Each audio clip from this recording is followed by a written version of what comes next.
आता आपण प्रश्न दुसरा ए खालील कृती पूर्ण करून पुन्हा लिहा। याच्यामध्ये 3 दिलेले असतात, 2च लिहायचे असतात। विद्यार्थी मित्रांनो लक्षात ठेवा, ही जी कृती आहे जशीच्या तशी उत्तरपत्रिकेत लिहायची असते। कुठून लिहायची तर इथून लिहायची। हे आकृती काढायची आवश्यकता नाही, पण ही कृती तुम्हाला लिहावी लागेल उत्तरपत्रिकेत। आता काय दिलंय, पी केंद्र असलेल्या वर्तुळाची त्रिज्या 10 सेमी आहे। जीवा एबी ने वर्तुळ केंद्राशी काटकोन केलेला असल्यास वर्तुळ पाकळीचे क्षेत्रफळ काढण्यासाठी खालील कृती पूर्ण करा। पाय दिलाय, किती आहे पाय? 3.14। पायची किंमत 22/7 पण असू शकते। ही आकृती दिल्या बघा वर्तुळाची। ए पी बी हा 90 अंशाचा कोन आहे आणि AXB हा कंस आहे।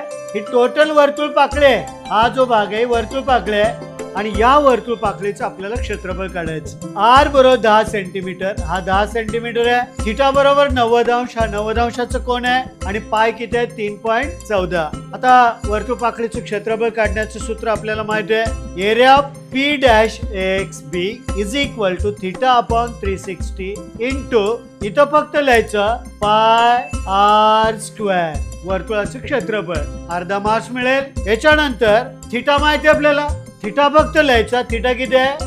90। आता हे सोडवायचं, रब सोडवायचं, रब सोडवू शकता तुम्ही। मग 90 अपॉन 360 1/4 3.14। पायची किंमत R त्रिज्या माहिती आहे 10, 10चा वर्ग, 10चा वर्ग किती येतो? 100। 3.14 गुणिले 100 म्हणजे हा पॉइंट निघून जातो, म्हणजे इथे येतात 314।